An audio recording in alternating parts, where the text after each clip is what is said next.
आज हम यहाँ पे बेरोज़गारी का जो मुद्दा है, जो आज हरियाणा में सबसे बड़ा मुद्दा मैं कहूँगी, क्योंकि आज बेरोज़गारी देश में जो चल रही है उसमें हरियाणा नंबर 1 है। 40% के करीब बेरोज़गारी है हरियाणा में। इसी मुद्दे को हम जनता के सामने लेके आए हैं। इसके लिए आज हम प्रदर्शन कर रहे हैं। और देखिए, हमारी मांग है कि जो सीटेट की जो मान्यता रद्द करी गई है हरियाणा में, उसे एक बार फिर से उसके ऊपर विचार किया जाए। दूसरी, जो ये लंबित जो भर्तियां पड़ी हैं, इन्हें फिर से भरा जाए। आज हरियाणा में कम से कम भी नहीं तो 2 लाख के करीब पद खाली पड़े हैं, उन्हें भरा जाए। हर डिपार्टमेंट में जो खाली पद है उन्हें भरा जाए। जो बार बार भर्तियां निकाल के रद्द की जाती हैं, बार बार जो इनको लटकाया जाता है, उस प्रक्रिया को ठीक करा जाए। और जो बेरोज़गार युवक हैं, जो बेचारे इतने परेशान हैं, उनकी परेशानियों को देखिए, समझे सरकार। आज हरियाणा में बेरोज़गारी का ये आलम है कि बेचारे बच्चे फॉर्म भर भर के परेशान हो गए हैं, लेकिन कोई भी एक भर्ती ऐसी हो जो खट्टर सरकार ने एक सही तरीके से, सुचारू ढंग से, व्यवस्थित रूप से लागू नहीं करी। तो ये कहूँगी, बीजेपी की सरकार में कोई भी एक वर्ग ऐसा नहीं है जो खुश है। चाहे वो व्यापारी वर्ग हो, चाहे वो मजदूर वर्ग हो, चाहे वो युवा वर्ग हो, चाहे कमेरा वर्ग हो, सब वर्ग इससे दुखी हैं। महंगाई को लेके कहें तो आज महंगाई देखिए, मतलब मुँह बाए खड़ी है। लोगों को ये समझ में नहीं आता। पहले तो लोगों को ये चिंता होती थी कि भविष्य के लिए कैसे बचाएं। आज लोगों को ये चिंता है कि वर्तमान कैसे काटा जाए।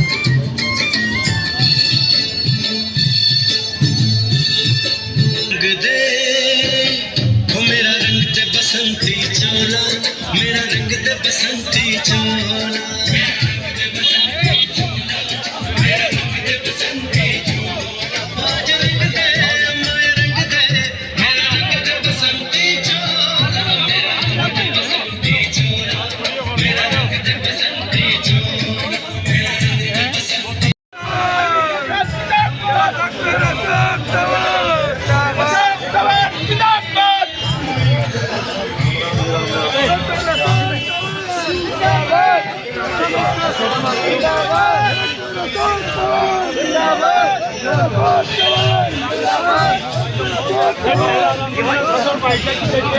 अरविंद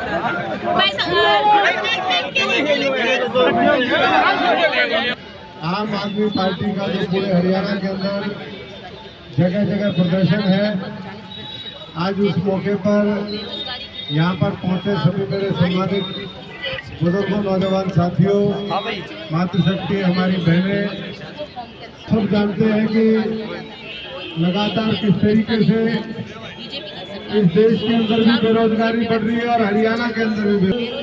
जो सरकार आज से 9 साल पहले ये कह के आई थी कि हम हर साल 2 करोड़ नौजवानों को रोजगार देने का काम करेंगे, आज आप खुद देख रहे हैं कि 2 करोड़ रोजगार देने वाले लोग आज रोजगार छीनने का काम कर रहे हैं।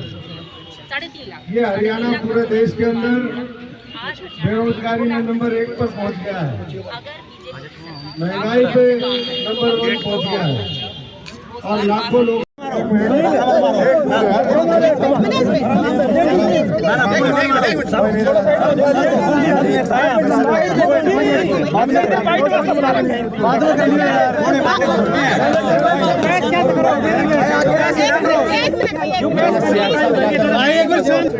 बेरोजगारी और सीईटी दोनों मुद्दों को लेकर के आज आम आदमी पार्टी पूरे हरियाणा के अंदर 4 जोन में आज हमारा ये धरना प्रदर्शन का कार्यक्रम है। आज हरियाणा बेरोजगारी में नंबर 1, आज हरियाणा महंगाई में नंबर 1, आज भ्रष्टाचार में नंबर 1 और नंबर 1 कितने क्षेत्रों में बताएं वो आप सब जानते हो। महिला उत्पीड़न में नंबर 1, खिलाड़ियों को पिटवाने में नंबर 1, हर चीज़ में अपराध में नंबर 1। तो ऐसी स्थिति में हमारे सभी साथियों ने मिलकर के फैसला किया, क्योंकि इस प्रदेश के अंदर करीबन 25 लाख 24,80,000 हमारे बेरोजगार साथी हैं। हर तीसरा जो स्नातक है उसको नौकरी नहीं मिल रही है। जो स्नातक के नीचे 10वीं 12वीं है उनकी संख्या करीबन 18 लाख है। और पदों की बात करें तो लाखों पद खाली पड़े हैं। डॉक्टरों से लेकर के टीचरों से लेकर के सीईटी का जिस तरीके से इन्होंने कहा पात्रता का अगर मामला रखा था, तो जिन बच्चों ने क्वालिफाई किया उनको सबको अधिकार होना चाहिए था एग्ज़ाम में बैठने का। लेकिन सरकार के समझ में ही नहीं आ रहा, क्योंकि उसके अंदर धांधली है, कोई पारदर्शिता नहीं है। और इसीलिए सरकार ने उसका जो रिज़ल्ट है वो भी घोषित नहीं किया। बोले हम फ़ोन पे बताएंगे। 3-3, 4-4 दिन जब रह गए तो बच्चे जो है वो कोर्ट में गए, हमारे नौजवान साथी, हमारी बहनें, हमारे भाई, और आखिर में कोर्ट से उनको राहत मिली। अब एग्ज़ाम पोस्टपोन्ड हो गया, आगे बढ़ गया है। लेकिन इससे सरकार की मंशा पता चलती है कि वो 2019 के बाद भर्ती ही नहीं करवा पाई ढंग से, और इसीलिए लाखों पद जो खाली पड़े हैं। हमारी मांग है सरकार से कि तुरंत जो दोषी लोग हैं उनके ऊपर कार्रवाई होनी चाहिए और अच्छे लोगों को मौका मिले, ताकि नौजवान आगे रोज़गार पा सकें। वो आज नशे की तरफ है, अपराध की तरफ है, तो सरकार खुद उसमें बहुत बड़ी दोषी है। तो हमारे साथियों ने आज ये युवाओं के पक्ष में मार्च निकाला है, और मैं सभी साथियों को यही भरोसा दिलवाना चाहता हूँ, हरियाणा के नौजवान साथियों को, बेरोजगार भाइयों को, कि समय आएगा, आम आदमी पार्टी अरविंद केजरीवाल जी के नेतृत्व में रोजगार के क्षेत्र में इस हरियाणा को नंबर 1 बनाएगी। थे वहाँ हज़ारों की संख्या में लोगों ने उनका स्वागत भी किया, और उनके विजन को, उनके दृष्टिकोण को जो वो करना चाहते हैं हरियाणा के लिए, उन्होंने आह्वान किया कि हरियाणा उनकी जन्मभूमि है, वो इसके लिए कुछ करके दिखाना चाहते हैं। सब लोग साथ दें, आगे बढ़ें। मैं समझता हूँ कि धीरे धीरे जो संगठन निर्माण का हमारा कार्य है वो जल्दी पूरा होगा, और लोग तो अभी भी जो है लड़ने झगड़ने में ही लगे हुए हैं। मेरे टाइम में तो अटैक ही करवाया था, मेरे को ये डर है कहीं एकदम मर्डर ना कर दें एक दूसरे का। तो ऐसे लोगों से ज़्यादा उम्मीद नहीं करनी चाहिए हमें। और अब आने वाले समय में विपक्ष और विकल्प दोनों धीरे धीरे आम आदमी पार्टी बन करके उभरेगी। नया नेतृत्व इस हरियाणा को देने का काम करेगी 2024 में। उसी की तैयारियों में हम सब लोग लगे हुए हैं। सर, पटना में देखिए, उसमें जो मुद्दे थे कि विपक्ष मिलकर के सत्ता पक्ष के सामने वो लड़ाई लड़े, लेकिन उसमें जो आम आदमी की तरफ से बात रखी गई थी कि आज जगह जगह संघीय ढांचे के ऊपर प्रहार हो रहा है, हमारे संविधान की धज्जियां उड़ाई जा रही है, लोकतंत्र को ख़त्म किया जा रहा है, ऑर्डिनेंस के खिलाफ कांग्रेस उसमें आज भी अपना दृष्टिकोण स्पष्ट नहीं कर पाई है। तो ऐसे में क्या होगा क्या नहीं होगा ये तो समय बताएगा, लेकिन मैं समझता हूँ कि आवश्यकता इस बात की है कि सब लोग मिल कर के वो सत्ता के सामने मजबूती से डट करके लड़े, ताकि इस देश का आम आदमी, आवाम, उसको राहत मिले और वो अपने आप को सुरक्षित और महसूस कर सके। यूसीसी को लेकर आम आदमी यूनिफॉर्म से कोई किसी का समर्थन नहीं किया। आम आदमी पार्टी का ये सीधा मानना है सैद्धांतिक तौर पे कि जो कानून है वो सबके लिए बराबर होना चाहिए। धर्म कहता है, धर्म हमें सबको अपना अपना धर्म प्यारा होता है, हमारी संस्कृति प्यारी है, लेकिन उसका मतलब ये नहीं कि उसकी आड़ में महिलाओं के ऊपर अत्याचार हो, कोई गलत कदम उठे।